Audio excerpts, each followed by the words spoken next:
Учурдун негизги талабы долбоорлорду ыкчам түрдө ишке ашыруу жана кыргыз эли долбоорлордун үзүрүн жана таасирин тезирээк сезишин камсыз кылуу.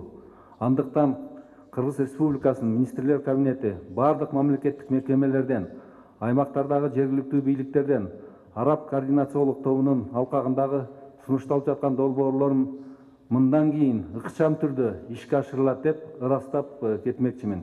Урматтуу араб координациялык тобунун өкүлдөрү, азыр сиздин көңүлүңүзгө республиканын мындан аркы социалдык экономикалык өнүгүү үчүн маанилүү болгон 13 жаңы артыкчылыктуу долбоорлор сунушталат.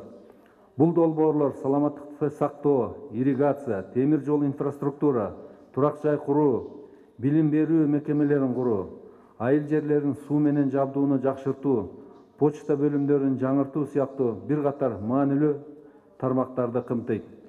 Өтүп жаткан иш-чарабыз сиздер менен болгон өз ара аракетибизди бекемдөөгө, кыргыз элинин бакубаттуулугун жогорулатууга жана Кыргыз Республикасынын социалдык экономикалык өнүгүү жолунда жаңы мүмкүнчүлүктөрүн ачууга чоң салым кошот деп мен терең ишенем.